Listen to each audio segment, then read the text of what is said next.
Assalamualaikum warahmatullahi wabarakatuh. Alhamdulillahi rabbil alamin, wassalatu wassalamu ala asyrafil mursalin sayyidina wa habibina wa maulana Muhammad al-fatihi lima ughliq wal khatimi lima sabaq nasiril haq bil haq wal hadi ila siratikal mustaqim wa ala alihi wa ashabihi bihaqqi qadrihi wa miqdarihi al-azim. Amma ba'd. Yang dimuliakan Tuan Imam beserta seluruh ahli jawatan kuasa Masjid Jami' Kampung Kubang Jawi, para asatidzah, ustaz-ustazah, pimpinan-pimpinan masyarakat, ayah-ayah, ibu-ibu, hadirin dan hadirat muslimin dan muslimat rahimakumullah. Alhamdulillah, Allah masih mengikarkan iman dalam dada-dada kita, dan dengan taufiknya dapat kita hadir ke masjid pada malam ini. Dan insyaAllah sama-sama kita akan meneruskan kuliah pengajian Sirah Nabawiyah kita dengan menggunakan kitab Ar-Rahiqul Makhtum. Kita berada pada satu kisah pada bulan lepas, tak silap saya, cerita tentang Nabi dah dapat wahyu dan dia mula berdakwah secara rahsia selama 3 tahun di rumah seorang sahabat yang bernama Abi Al-Arqam. Kemudian kita berhenti itu pada satu ayat Tuhan suruh Nabi Muhammad sampaikan agama ini secara dakwah bil jahri pula, dengan terang-terangan. Ya ayyuhal mudassir qum fa'anzir.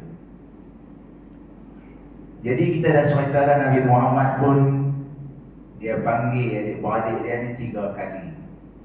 Cerita itu ingat tak? 3 kali panggil mula, mai lah Abu Lahab kata kami buat mai besar-besar saja.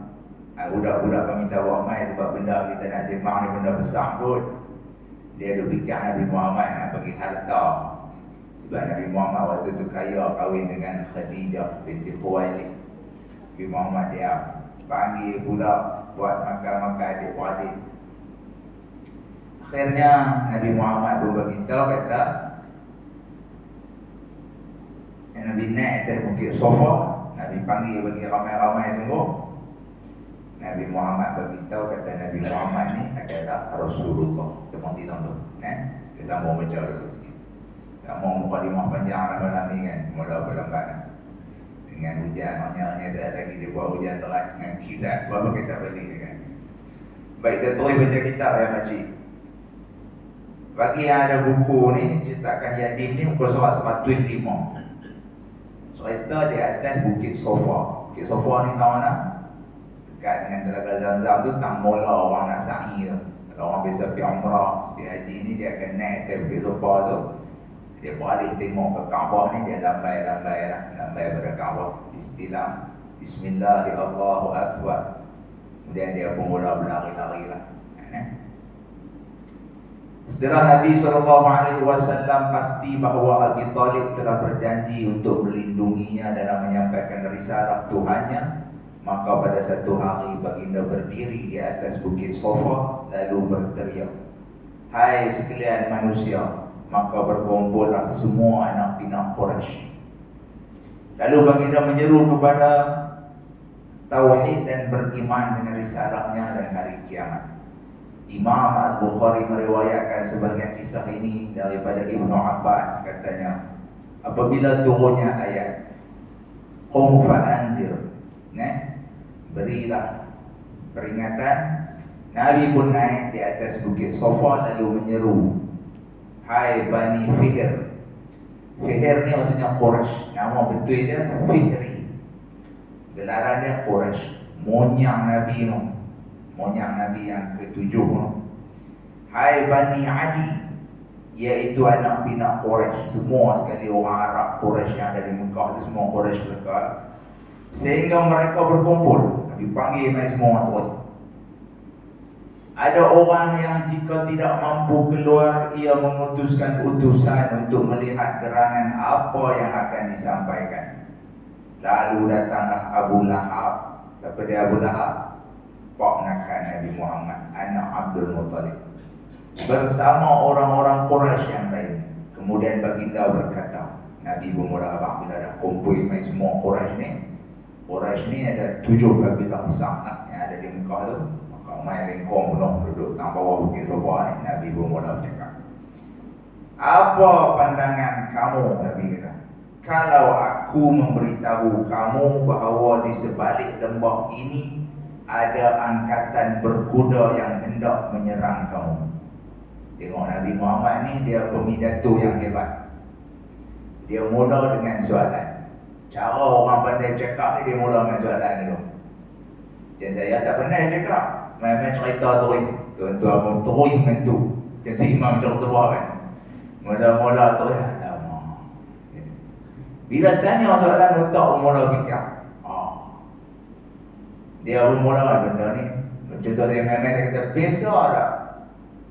Tuan-tuan nak jawab. Bila dia pun mula fikir, bila tanya soalan ni, dia mula fikir dan dia rasa benda nak sampai terdekat dengan dia. Nabi kata, kalau aku kata di sebalik tempat kita duduk ni, balik bukit ni ada tentera berkuda nak main serang, apa pandangan apa? Apakah kamu percaya kepada aku? Nabi tanya dulu. Serentak mereka menjawab. Jawab sekaligus semua sekali, ya, kerana kami tidak pernah dapati pada engkau kecuali yang benar. Nabi Muhammad bila dia tanya, apa percaya ke aku? Semua sekali bercakap kata, kami percaya sebab memang hang benar. Cuba kita naik atas mimbar tanya, hampa percaya tak kalau saya kata sekian-sekian? Seorang kata percaya, ramai yang kata, aku tak mana percaya. Sebab kita pun menyambung.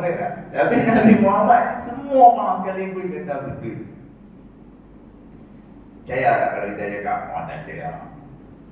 Nanti saya bagi jadi apa-apa kan. Saya bagi percuma semua. Tak percaya. Kata Nabi Muhammad, bila dapat kata engkau benar, sesungguhnya aku ini adalah seorang pemberi peringatan tentang azab yang dahsyat di hadapan kamu. Nabi Muhammad abang, aku ditugaskan bagi peringatan. 2 tugas Nabi-Nabi ini. Semua Nabi-Nabi ni dia ada 2 tugas.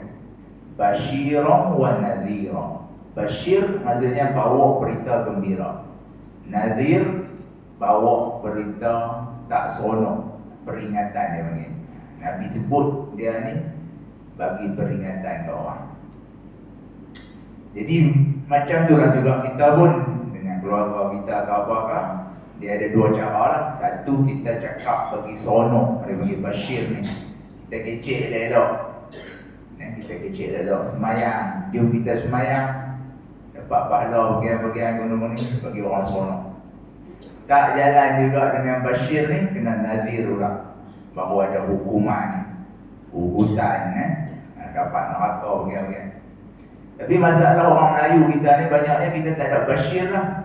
Kita kira bila cakap agama ni, kita bawa nadhir saja.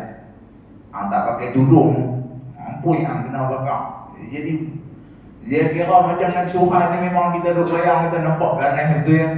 Memang duk kira nak bakar kita. Kita banyak takut dengan agama ni. Kita tak cakap ajak elok. Sedangkan agama ni kasih sayang. Tapi tugas ni dua-dua sekali. Dan dia tak boleh cerita seronok saja. Cerita seronok saja semua orang mau dengar. Mau ceramah cerita seronok ya. Tuan-tuan, jom kita pergi masjid, dapat pahala banyak. Semua orang tak marah. Tapi yang orang mula marah apa dia?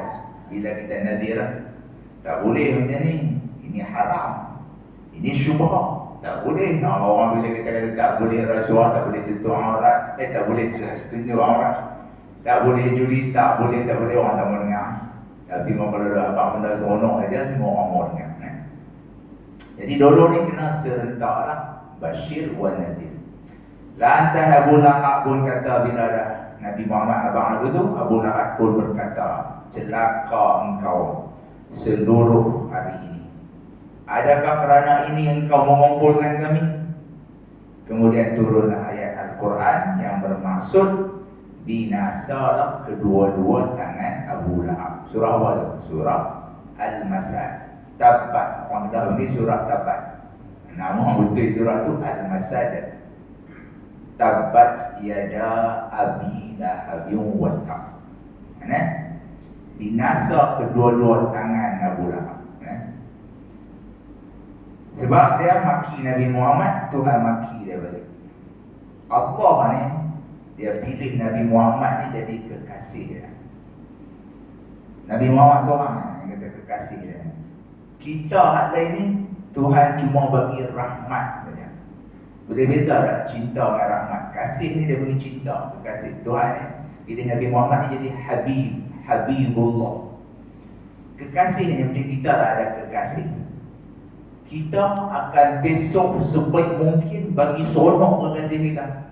Apa dia minta, kita kena cari bagi ya. Dia kata nak makan landak, kita pun pergi tembak landak. Tengah-tengah malam dia gerak mungkin, dia kata dapat pelanduk, kita pergi cari pelanduk. Nak rusak, pergi cari rusak. Sebab kita kasih. Anak kita kata Tok Zah nikah dah mak mati dah, tua dah pak ni 65 ni, Cik Manik Tok Zah dah kahwin lah dengan Cik Ainon tu.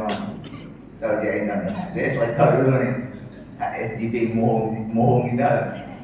Cik Ainon janda muda cukup lawa. Cik Ainon janda muda cukup lawa. SGB ni mata buta. Macam mana dia tahu Ainon tu lawa? Bila bercakap sambil tersenyum, macam mana? Boleh dia nampak pula tu, cakap-cakap sikit tu, tersenyum-senyum. Nah, ini betul kita nak nyanyi, mohong pemimpin, mohong kawan, mohong saja kena mohong kita ni. Tapi kita bila ada anak kita tak bagi menikah dengan Cik Ainon, kita kata aku jatuh cinta. Jatuh cinta ni habis. Tak nak apa semua itu tukang pun nama janda tu lah. Sebab cinta ni. Tuhan dengan Nabi Muhammad ni dia cinta. Apa saja Nabi Muhammad minta dia mesti bagi. Tapi Nabi Muhammad ni orang baik. Dia bukan macam orang janda jahat ni. Dia tak minta apa Nabi Muhammad. Dia tak minta langsung beda dia kaya kan dia. Dia minta, ya Allah, tolong tengok umat aku.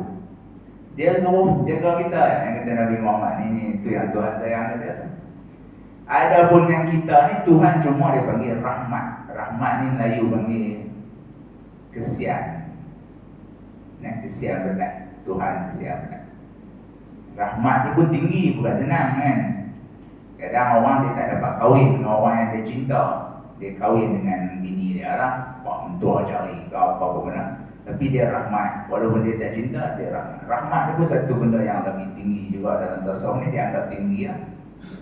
Kalau sama-sama makhluk ni, sebab cinta ni dia panggil naluri, benda tabiat manusia. Tapi rahmat ni bukan semua orang boleh buat. Dia tetap bagi rahmat macam Tuhan bagi rahmat kat kita. Yang kata Tuhan bagi rahmat kat kita tu, bila kita mangkit-mangkit tidur, Tuhan bagi nafas, Tuhan bagi rezeki. Sedangkan Tuhan tahu dah, kata hari itu kita akan buat jahat, kita tetap akan neraka kat dia. Dia bagi siap juga kat kita. Betapa besarnya rahmat Tuhan kat kita tu. Baik. Jadi Tuhan ni dia marahlah bila orang marah kasih dia. Dia marah terus. Celaka betul Abu Lahab ni.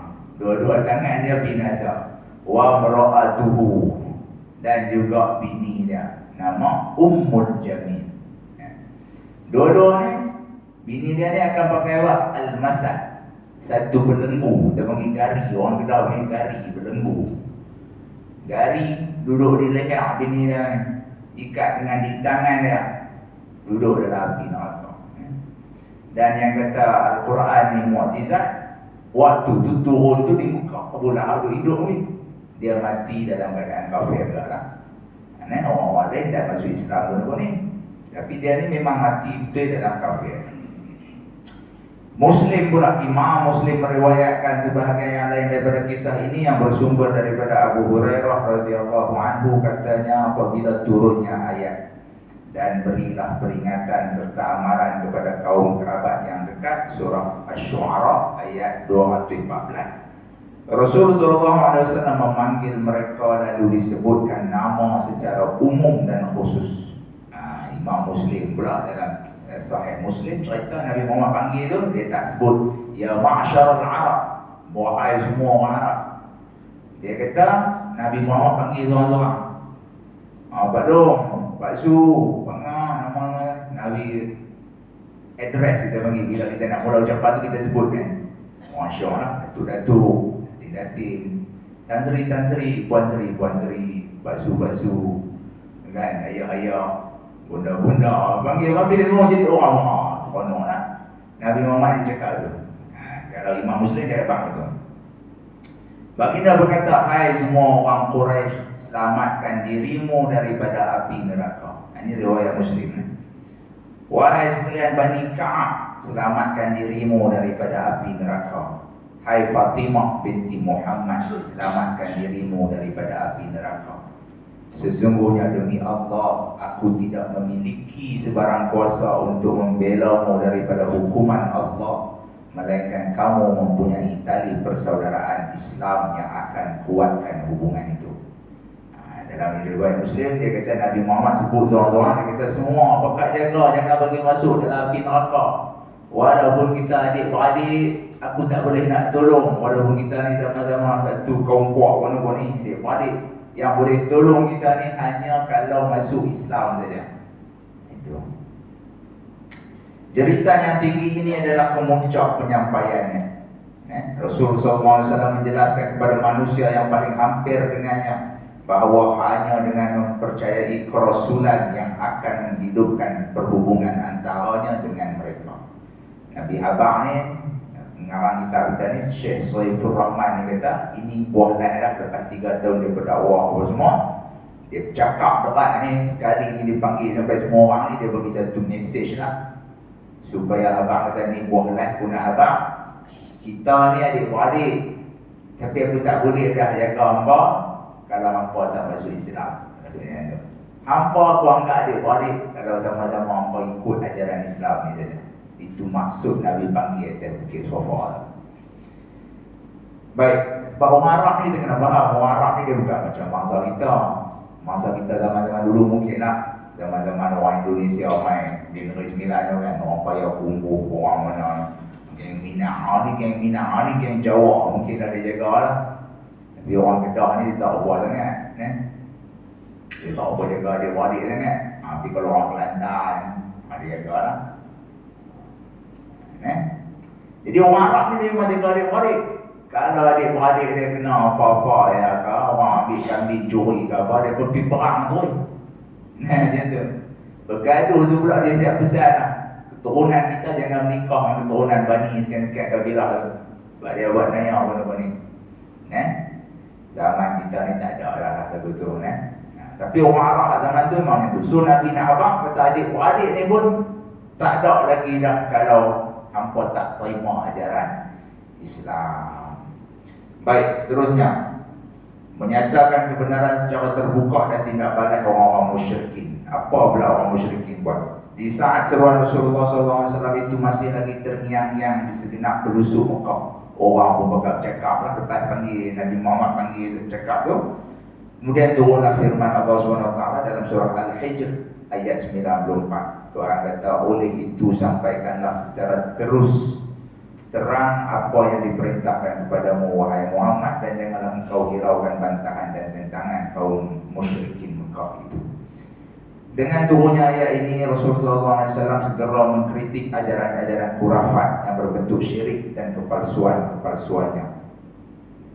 Baik, dan kau contoh panjang ni. Kemudian dengan penerangan itu, Mekah mula diledaki dengan api kemarahan. Rasa jengkel dan bantahan membuah-buah di kalangan mereka apabila mendengar seruan yang terbuka menuduh orang-orang musyrikin dan penyembah-penyembah berhala sebagai sesat.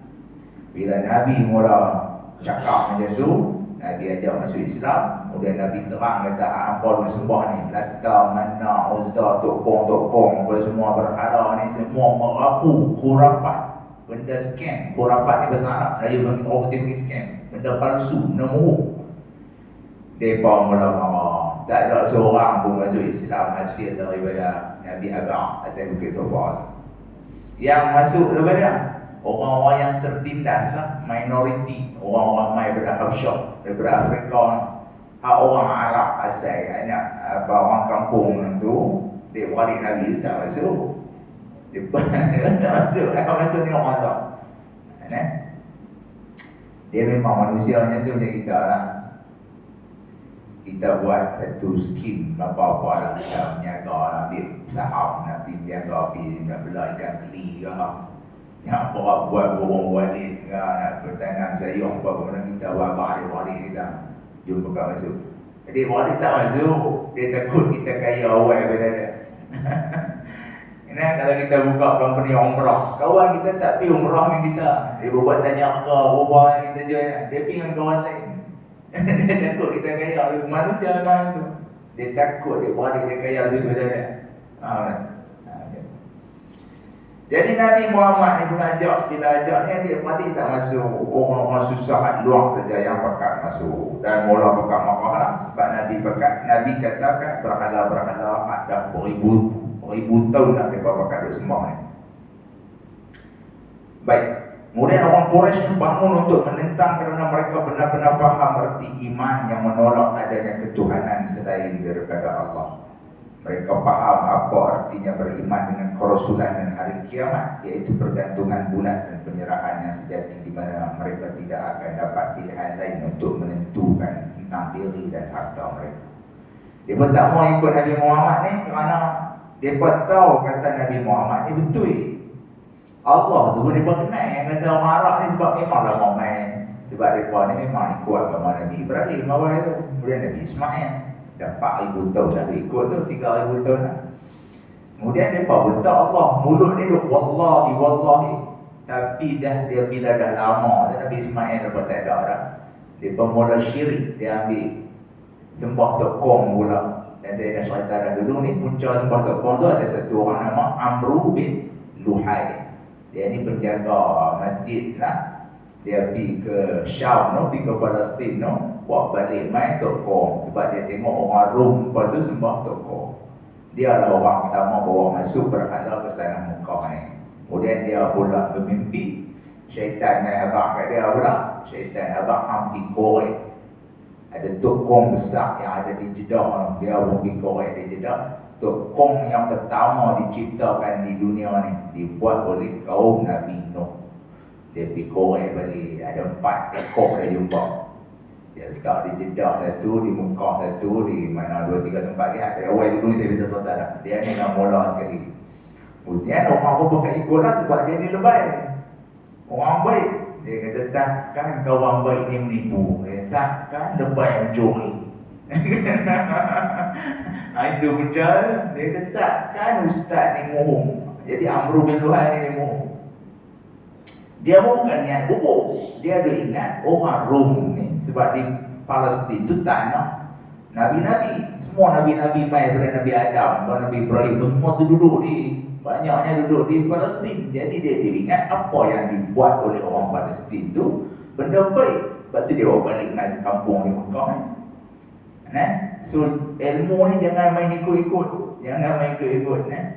Kita pergi tengok-tengok air apa ni orang ambil main nak hari raya. Kalau belah selatan tu mereka ambil kain putih, pergi tukar kain putih, pergi duduk balut pula batu nisan. Kita pun tak tahu dari lepas, kita pun ikut. Orang tua-tua tu lepas mati dia pergi beli payung otak. Di pekan Cina tu main pecah pula atas kepala bobong tu. Dia tak kena panas. Tak ada punca, tak ada dalil tu. Tapi dah orang bakal buat, dia kata tu imam buat, kita ikut lah. Itulah punca macam kita lah di Mekah. Di Mekah tengok, dia kata orang Mekah tak baca doa pun dia kata. Sama bagi salam bakal lompat mungkin kan. Dia pun balik main kurang jawi. Dia kata apa tak arti. Orang Mekah pun tak baca doa. Dia pun tak baca doa. Dia tak ada agama ni, tak ada main tiru-tiru. Tiru-tiru pergi kita kan. Dia jadi macam Quraisy lah. Tiru Amru bin Luhai tu, dia dah bawa main tokong, dia pun pakai sembah tokong. Bila dah ribuan tahun dah duk buat macam tu, mai satu ajaran Nabi kata kita kena sembah Tuhan saja, jangan duduk minta tolong dekat tokong-tokong ni. Depa pakak marah semua. Okey, kita langkau dia pergi cepat. Kemudian rombongan Quraisy bertemu dengan Abi Thalib. Bila ada mereka bakal marah kat Nabi Muhammad ni, apa mai duk kondem untuk nenek kita apa semua. Kan? Mereka hantar orang pergi jumpa dengan Abi Thalib, pak ngakan Nabi yang Nabi anggap sebagai bapa lah. Ibnu Ishaq berkata, Ibnu Ishaq ni pengarang tafsir pada sirah lah. Dan saya dah bahas sirah kita ni mai daripada dua jalan saja, Ibnu Hisham dengan Ibnu Ishaq. Tuan-tuan boleh beli kitab lah, sirah Ibnu Ishaq dengan sirah Ibnu Hisham. Beberapa orang laki-laki ternama dari kalangan Quraisy pergi berjumpa dengan Abi Thalib. Mereka berkata, hai Abi Thalib, sesungguhnya anak saudaramu telah mengutuk Tuhan-Tuhan kita, mengaibkan agama kita, memperbodohkan akal fikiran kita, dan menuduh sesat nenek moyang kita. Oleh itu hendaklah kamu halang dia dan biarkan kami menyelesaikan masalah ini kerana kami dan dia. Dia bagi kata dua. Dia Thalib nak menekan hang ni nampak lejak lah. Dia kutuk dia habis dia pun tuan-tuan kita, tok nenek kita habis semua kan, monyang-monyang kita semua dia buka piak dia semua kan. Cerita dia aku bagi jalan dua lah. Satu hang cakap elok-elok, kecek dia, jangan bagi dia duduk ceramah lah. Ataupun yang kedua, biar kami sembang ni ringan dia. Mau kalau kami sembang ni ringan dia, nampak nak jadi payah lah. Okey, itulah lebih kurangnya. Kamu juga seperti kami yang tidak sama pegangan dengannya. Bukankah hang Abi Thalib, hang pun faham macam kami juga? Bukan macam faham dia. Justru itu biarlah kami menyelesaikannya. Abi Thalib menjawab cadangan mereka itu dengan suara yang lemah lembut dan menolak permintaan mereka dengan baik. Ini cara bila orang main marah kita, dia cakap pergi lembut balik. Mau kita pun marah juga.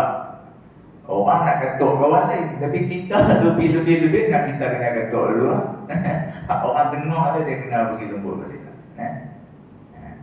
Kemudian mereka pun beredar. Nabi Abi Thalib kata tak usahlah. Bila Nabi Thalib cakap elok, mereka berbiang. Kemudian lepas itu pula perbincangan untuk menghalang jemaah haji mendengar dakwah. Bila ada Nabi Muhammad ceramah ke orang Mekah ni, orang berkata mau ikut, Nabi Muhammad ambil peluang. Orang daripada semua tanah Arab tu mai jauh-jauh di Hijaz ni, bila mai ke musim haji, orang mai haji ni musim bulan haji ni bulan apa? Bulan Syawal, Zulqa'dah, Zulhijjah. 3 bulan ni dia panggil bulan haji. Bila orang jalan main nak buat haji, jumpa di musim haji ni, zaman tu orang pakai duduk di kemah-kemah apa semua, duduk lama lah 3 bulan. Tak macam zaman kita ni, dengan tabung haji 40 hari, 44 hari, 50 hari. Mau orang kaya tu dia pergi 2 minggu saja, bayar 150,000. Mau bayar 200,000 habis seminggu ya. Dia kuih pendek, kuih mahal. Kita cara Malaysia ni, sebab orang kaya ni dia pisahnya, dia kerja banyak ni tadi. Haji tu bukan 9 hari bulan tu pergi duduk di Wukuf di Arafah, 10 hari bulan pergi letak Jamrah Aqabah, 11, 12, 13 pergi letak pula 3 Jamrah. Habis lah. Cukup pada tahlusan ni, nafar awal. Kalau tak mau nak letak sampai 13, letak sampai 12, dia panggil nafar awal. Nafar tu balik tuai. Ataupun nak letak 3 hari jadi ni, jadi 4 hari, dia panggil nafasan ni. Itu saja haji. Balik ke ni baru duduk dalam 3-4 hari dia balik ya. 5-6 hari ya, haji ni 5 hari ya. Lagi lah mahal bila bayar mahal-mahal kan. Nabi Muhammad ni ambil peluang. Zaman dulu ni tak ada macam zaman kita tu, hotel-hotel tak ada, semua orang kena pergi jalan kaki, naik kereta terbang tak boleh. So semua orang kena pergi 3 bulan duduk di situ. Bulan Muharram tu baru pakat balik pula. Bulan Muharram pakat balik. Waktu tu lah orang Mekah buat duit, nyaga makan, nyaga benda-benda ni, tukang semua. Jadi Nabi Muhammad ambil peluang tu, dia pergi ke kemah-kemah orang Arab Najaf ni, dia pergi cerita tentang Islam. Kemudian yang Mekah ni tak buat hati, orang kata mereka ni nak main buat haji, kita nak menjaga barang kita, benda-benda ni dia pergi buat ceramah pula kan. Lama-lama dia kata yang ni ada main Mekah ni pakat payah tu ya. Kita duduk tambak tu. Dia macam sepanjang tempoh tersebut, orang Quraisy digusari dengan satu perkara lain, iaitu dakwah Nabi secara terbuka dimulakan beberapa bulan sahaja sebelum hampirnya musim haji. Orang Quraisy tahu bahawa banyak rombongan orang Arab akan datang kepada mereka. Justru mereka mesti mempunyai satu jawapan untuk diberikan kepada orang-orang Arab tentang Muhammad SAW, agar dakwah yang disampaikannya tidak berjaya mempengaruhi mereka. Mereka pun berkumpul di sisi Al-Walid bin Al-Mughirah. Di Mekah ni ada satu orang pandai. Dia memang dalam kampung dia akan ada satu orang lah, satu orang tua pandai apa-apa kita bicara ya. Kalau di sebelah selatan tu dia panggil Tuk Sidang, atau di Negeri Sembilan dia panggil Undang. Ketua lah, ibu suku. Kita ni Tuk Mulu lah, Mulu. Tapi tanya dia tu, macam mana nak buat? Di Arab ni pun ada satu orang pandai ni, tintang ni, namanya Al-Walid bin Al-Mughirah. Kita tanya pendapat dia, macam mana kita nak buat Nabi Muhammad ni kalau orang dia nak bagi dakwah kat geng orang mai buat haji ni. Al-Walid pun berkata kepada mereka, orang-orang yang tanya pendapat dia ni, satukanlah pandangan kamu, dia kata, dan jangan berbeza pendapat, kerana nanti kamu akan saling mendustakan antara satu sama lain, dan kata-kata kamu itu bercanggah satu sama lain. Mula-mula dia kata, okey, orang-orang luar daripada Mekah ni pakat duduk jalan nak mai dah buat haji, tak sampai lagi saja. Mula-mula sekali kita kena cari satu pendapat yang sama. Cerita tu bagi semacam, kalau hampa nak kata Muhammad ni gila, semua pakai kata gila, bagi semacam. Kita punya alasan tu berbeza-beza, orang tak percaya kat kita. Ada pendapat orang seperti ni, kita bagi sama semua. Okey. Kemudian mereka pun menjawab, kalau begitu silalah kamu bagi cadangan. Dah hang pandai sangat, mungkinlah cadangan. Kita nak kata nak bagi semacam tu, kita nak kata apa kat dia? Jawabnya Al-Walid bin Al-Mughirah ni, dia kata, bahkan kamulah yang bagi cadangan, biar aku dengar. Hampa yang main cari aku, hampa bagi idea apa tu. Sekali lagi buah aku ulang. Yang kita orang pandai ni kan, dia nak tengok tu buah kawan ni. Macam kita jadi ketua lah, orang main kita pipi pegang-pegang mic ceramah, saya ingin buat sekian-sekian. Nak kambui orang pada baik gila ni, kita nak proposal buat parking masjid. Orang tahu pun mau dengar. Pemimpin yang hebat ni mula-mula ditanya, apa pendapat pakcik-pakcik? Pakcik ada pendapat tak kita nak pergi cantik masjid kita ni? Aku buat dah bakar-bakar bagi semua dulu. Baru dia cakap buah dia pula, orang pun nampak kata ya, boleh. Ni kira main-main buah kita aja, orang pun tak mau nak sokong lah. Al-Walid ni pun orang pandai, dia kata, hampa apa? Aku dengar nanti aku ulang. Mereka pun berkata, orang Quraisy nak pergi jumpa Al-Walid bin Al-Mughirah, biar kita kata Muhammad itu adalah seorang pawang. Alasan pertama kita nak harapkan orang nak mai buat haji ni, mula-mula kita kata dia bomoh. Al-Walid jawab, tidak, demi Allah dia bukan pawang. Kita sendiri pernah melihat bagaimana keadaannya para pawang, sedangkan Muhammad tidak ada lagak pawang dan tidak bercakap dengan bahasa pawang. Bomoh di sana, di tanah Arab pada zaman itu kebanyakannya perempuan. Paling bisa sekali perempuan. Macam mana Abdul Muttalib dulu ni, dia nak, macam mana dia nak tak mau nak sembelih Abdullah, tak mau nak sembelih Abdullah ni, lain kali dia berbicara dia bomoh perempuan lah. Bomoh ni yang bagi pendapat suruh sembelih 100 ekor unta. Sebab memang pandai tu perempuan punya bomoh ni. Macam di belah kita ni pun, kalau bomoh perempuan ni selalunya ada belah hantu lah. Bomoh jantan ni dia buih-buih sungguh lah. Mau bomoh perempuan ni dia tengok banyaknya ada banyak belah hantu lah. Bukanlah semua, dia pakai marah pula tak balik dia macam ni kan. Ikut je bomoh lah perempuan ni, mampus.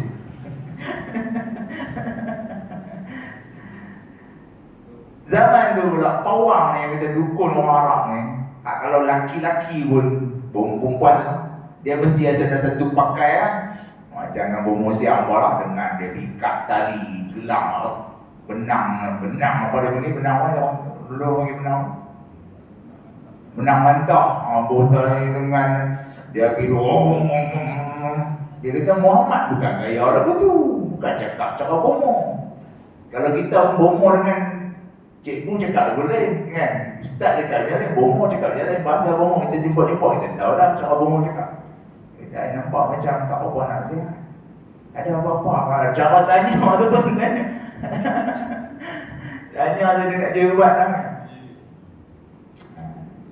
Dia kata Muhammad tak cakap begitu. Al-Walid ni orang cerdik. Kemudian mereka bagi pendapat kedua pula. Mereka berkata lagi. Dapat orang lain pula. Kita katakan dia seorang yang gila. Dapat kedua kita kata dia gila. Kemudian Al-Walid jawab, dia bukan kelihatan seperti orang gila. Kita telah melihat penyakit gila dan kita tahu benar tentangnya. Dia tidak kelihatan seperti dirasuk, bercelaru fikiran dan tidak tentu apa. Gila, orang gila. Kalau masa ni tak ada orang gila kampung ni. Kalau dulu je pula kampung saya kampung Ketui, Pinjang. Ada satu orang man gila. Man gila tu sebab dia bercerai, bini dia ambil anak di Perak dulu ni, balik main jadi gila. Tapi tu jalan. Tengah hujan tengah lari tak tahu di mana hilang, mati kena belang dengan lori ke apa tak ada di kampung ni. Ni orang gila dia ada cara dia lah. Gila orang boleh cakap tuan-tuan. Kalau bola ni banyak gila buat. Tahu gila buat? Ambil air, hidup makan ubat. Kalau ada duduk potong macam orang duduk nak tinggal dia apa memang. Ni gila cari penyakit. Dia makan dedah ni kan. Di kampung ni pun banyak lah. Dia papak-papak mulut dia kan. Ini gila kan. Dia kata gila ni pun ada cara kan. Nabi Muhammad ni tak nampak gaya macam gila pun. Kemudian pendapat ketiga pula. Mereka berkata, kita katakan dia seorang penyair.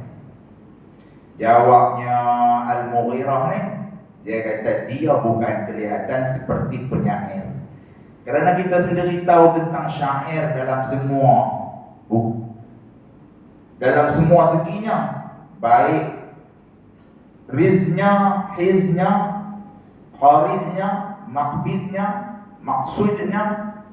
So bila dia kata ni, pendapat ketiga ni dia kata mula-mula dia kata Nabi Muhammad ni bomo. Yang kedua kata gila. Yang ketiga ni penyair. Tahu pasal apa penyair? Di Arab dulu ni orang yang hebat ni penyair.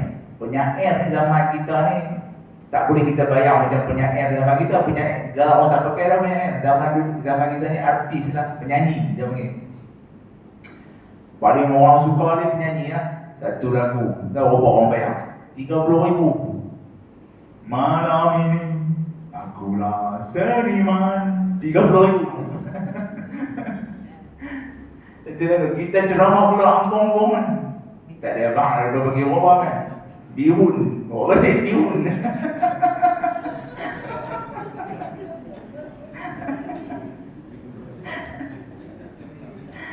Di Arab dulu ni dia tak ada penyanyi ni untuk perempuan gelek kan.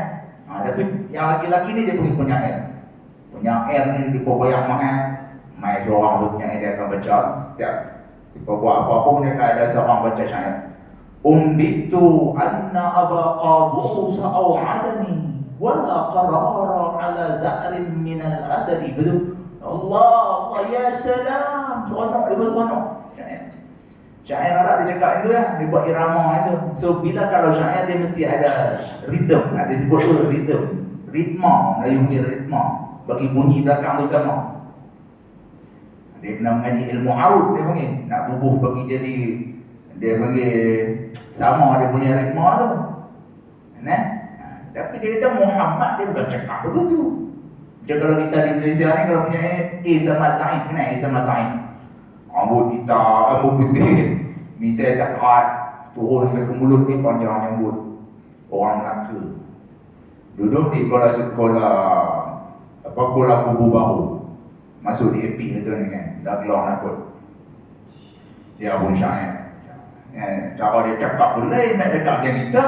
Dia tak cakap kereta mesin padi kubota, tak ada bunyi orang tu, orang tak keluar. Malam tidak membawa bulan. Kasih tidak menyembah sayang. Aku remuk luka bersarang, luka tercuka sepanjang zaman. Cakap pun kita mendengar apa dia, apa tu ni jadi jadi dia kata Muhammad ni dia bukan cakap macam syair tu. Kemudian pendapat keempat pula Makcik Aisyah masuk dah, saya pun tahu.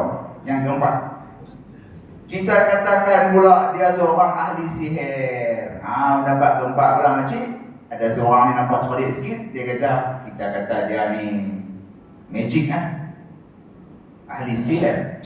Al-Walid bin Al-Mughirah menjawab, dia bukan ahli sihir, kerana kita pernah melihat tukang-tukang sihir dan sihir yang mereka lakukan. Sedangkan Muhammad itu tidak pernah meniup dan menyimpul tali sihir seperti mereka. Zaman tu sihir ni dia banyak guna dua benda. Pertama, dia akan ada benda dia pegang macam seronai, macam bentuklah seronai silat. Yang kedua, dia akan guna tali. Tali tu tukang jadi ulang lagi naik tu. Jadi nampak macam ulang, rupanya tali guna-guna ni dia bunyi. Macam tengok cerita Hindustan. Cerita ulang dulu banyak cerita ulang kan. Bagi perempuan tukang jadi ulang lagi ulang. Tali tu dia kata Muhammad tak ada bawa seronai apa pun kan. Tak nampak macam ahli sihir pun. Kemudian bila dah semua pendapat tu tak boleh nak ni, mereka pula berkata, dapat pendapat semua dia tolak. Mereka kata, kalau begitu apa yang hendak kita katakan? Al-Walid menjawab, demi Allah, ucapan Muhammad itu sungguh sedap didengar. Akarnya semerbak harum dan rantingnya berbuah lebat. Apa saja cadangan yang kamu sebutkan ini pasti diketahui bahawa ianya palsu. Tetapi cadangan yang paling hampir ialah kamu mengatakan dia seorang tukang sihir. Al-Walid bin Al-Mughirah kata semua pak-pak mendapat nampak abang ni semua tak kena pun dengan karakter Muhammad tu. Orang hak mai tengok luang-luang pada Mekah ni, kalau mereka mai ni terlampau abang-abang alasan ni mereka tak percaya pun, sebab Nabi Muhammad cakap elok-elok. Cuma dia kata kalau yang nak boleh kita nak bagi masuk akal, kita nak fitnah dia pun, kita kata dia tukang sihir lah. Dia datang dengan kata-kata yang memukau. Dia bawa Al-Quran tu, yang dapat mencerai-beraikan antara anak dan ayah. Dia kata abah kata bila orang lain luang tu main, abah kata dia ni ahli sihir. Dia bercakap memang manis, tapi hak dia keluar daripada mulut dia tu sangat pisau. Dia boleh bagi cerai anak dengan ayah. Anak masuk Islam, ayah tak masuk, boleh pisah adik-beradik dia tak. Suami dengan isteri pun boleh berpisah. Seseorang yang dengan keluarganya, dengan sebab sihir itulah mereka bercerai-berai. Sebelum turun ni, cerita ni apa dia Nabi ni? Celah ke antara Nabi Muhammad dapat wahyu yang pertama dengan nak turun pula ayat apa dia Qum fa'anzir tadi ni, turun surah Wadduha. Nabi tunggu lama. Dan ada yang kata selepas tu tak turun wahyu lama. Lepas dah Nabi naik atas Bukit Safa tu tak turun-turun ayat. Dia berkata doa turun Wadduha, ada mendapat lah. Dia katakan Nabi Muhammad ni Tuhan dah benci kat hang, Tuhan dah meluat kat hang pun, mana lagi ayat Quran. Lepas saja acan dah mana. Sebab dia nak dia tahu Nabi Muhammad ni dia bukan penyair. Kalau dia penyair, contoh saya ni penyair, suruh saya pantun, dah pun saya boleh pantun, dia boleh reka ni.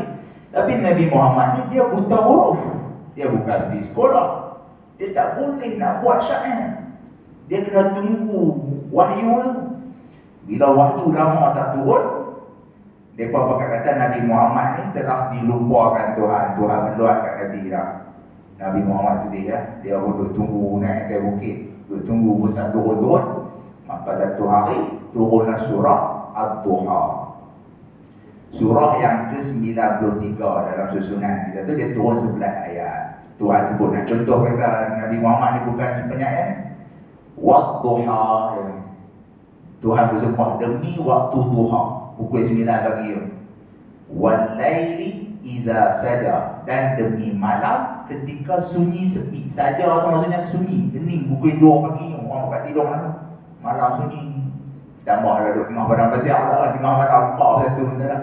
Saja ni. Wal-laili iza saja. Yang ketiga, ma wadda'aka rabbuka wa ma qala. Tuhanmu tidak melupakanmu, wa ma qala, dan tidak membencimu. Ayat yang keempat, wal akhiratu khairul laka minal ula, dan negeri akhirat itu lebih baik daripada awal, iaitu dunia. Di akhir lebih baik daripada awal. Wala sawfa yu'tika rabbuka fatarda, Wala sawfa, dan akan nanti yukti, Tuhan itu akan memberi kepada kamu satu nikmat yang pasti kamu akan berpuas hati. Ayat dia tu kalau orang ngaji Arab ni, dia tak kena pun dia punya bahar, dia bunyi bahar tu, ritma dia tu pun tak belakang sangat. Wadduha wal laili idza saja, dia bunyi sama, tapi hak ni pendek, ni panjang. Jadi kita buat bantu dia kena sama. Hak ni sat panjang sat pendek, betul cerita pasal matahari. Buat siang ni cerita malam. Cerita awal. Nampak tak? Memang Al-Quran ni tak ada orang boleh sampai hari ni orang duk kaji tak habis-habis. Dia bunyi nak nampak macam syair tapi bukan syair. Sebab Tuhan cakap tu dia ada tujuannya. Tuhan kata demi waktu duha.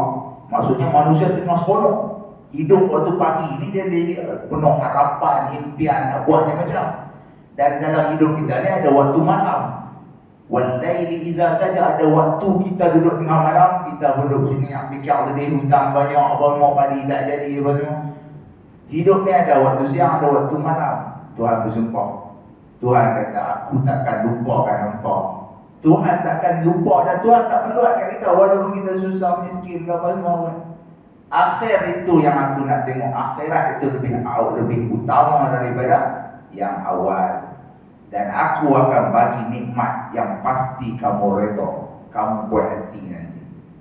Cara Tuhan cakap tu sedap, orang dengar jadi sedap lah. Kita jadi kuat. Cara Tuhan bersumpah benar. Dan benda tu tak boleh direka-reka. Katalah Quran tu direka nanti, tentulah orang susun tu, manusia punya fikir otak dia susun hak awal dulu turun reka macam tu, ataupun hak hujung dulu ke, ataupun cerita bagi satu lah. Cerita Musa, buat cerita Musa tu tengok ni, cerita Musa ni 136 tempat Musa, nama Musa disebut. Mak kata cerita cara Quran cerita pula dia tak boleh tarik. Kita pun tak tahu mana dulu jadi, yang mana kemudian. Ashabul Kahfi tu 7 orang ke 8 orang, di mana?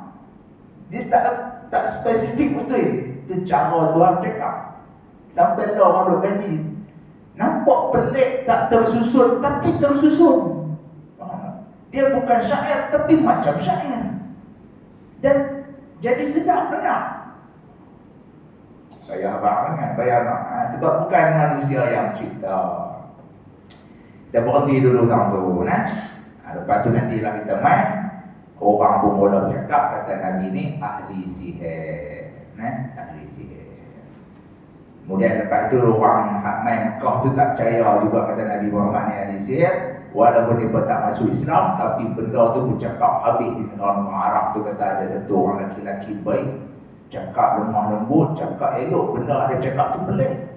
Orang bakal cakap habis negara-negara Arab ni, Saudi, zaman tu dia panggil Jazirah Al-Arabiyah, semenanjung tanah Arab tu. Walaupun dia tak masuk Islam, tapi berita tu bakal dengar main. Orang bakal jadi kuih ramai bakal main. Nah itu cerita yang nanti. Bila dah ramai bakal main nak dengar ceramah, masuk lagi. Geng-geng Quraisy ni lagi kuih jadi seram sejuk. Mereka pun mula buat penentangan, ditangkap habis. Siapa masuk Islam apa semua ni, mereka dengar, mereka bunuh, Sumayyah mati apa semua lah. Kemudian Nabi Muhammad terpaksa hantar orang pergi ke Habsyah. Hijrah yang pertama pada tahun keempat kenabian, diketuai oleh Ja'far Sadiq, Ja'far bin Abi Talib. Yang tu nanti kita akan cerita macam mana Allah mereka nak lari pergi tu ke Habsyah, dapatkan bantuan daripada Raja Najasyi, raja yang beragama Nasara. Wallahu ta'ala alam. Yang baik daripada Allah, yang lemah dan kurang tu daripada kelemahan saya. Mudah-mudahan Allah bagi faham kepada kita lebih daripada apa yang saya cuba sampaikan. Bagaimana pengorbanan Nabi kita Muhammad menyampaikan dakwah kepada kita semua, memberikan cahaya kepada kita semua dengan Al-Quran. Bismillahirrahmanirrahim. Alhamdulillahirabbil alamin. Wassalatu wassalamu ala asyrafil mursalin sayyidina wa habibina Muhammad wa ala alihi wa ashabihi ajma'in. Allahumma faqihna fid din wa 'allimna at-ta'wil wa hdina ila siratikal mustaqim. Ya Allah, ya Tuhan kami, ampuni semua dosa kami. Ya Allah, dosa kami banyak, kalau kami mengetahuinya. Ya Allah, ampun. Ya Allah, ya Allah, ya Tuhan kami, kalau Engkau tidak menerima ampunan kami, Engkau tidak memaafkan kami, pada siapa lagi kami ingin memohon keampunan. Ya Allah, ya Allah, ampunlah dosa ibu kami, ampunlah dosa ayah kami. Ya Allah, Dulu mereka susah ya Allah, janganlah Engkau susahkan lagi mereka di sana ya Allah. Ya Allah ya Tuhan kami mohon padamu ya Allah, kekalkanlah hidayah dalam hati-hati kami ya Allah. Berikanlah hidayah kepada pasangan-pasangan kami, ahli keluarga kami, anak cucu kami. Jadikanlah anak cucu zuriat keturunan kami orang-orang yang akan mendirikan solat, orang-orang yang akan berkata benar kepada sesiapa pun dan di mana pun, orang-orang yang akan mendoakan kami selepas kami mati nanti ya Allah. Ya Allah ya Tuhan kami, pakaikanlah kami semua dengan akhlak Nabi Muhammad ya Allah. Ya Allah ya Tuhan kami, tambahkanlah cinta di hati kami untuk merindui kepada Nabi Muhammad ya Allah. Ya Allah ya Tuhan kami, terimalah kami menjadi umat Nabi Muhammad. Ya Allah, masukkanlah kami semua ke dalam syurga-Mu tanpa hisab ya Allah. Letakkanlah kami di Jannatul Firdaus, syurga yang tertinggi, supaya dekat dengan Nabi Muhammad kekasih-Mu ya Allah. Rabbana 'alaika tawakkalna wa ilaika anabna wa ilaikal masir. Rabbana atina fid dunya hasanah wa fil akhirati hasanah wa qina azabannar. Sallallahu alaihi wasallam Muhammadin wa ala alihi wa sahbihi wa baraka wa sallam. Alhamdulillahirabbil alamin. Assalamualaikum warahmatullahi wabarakatuh.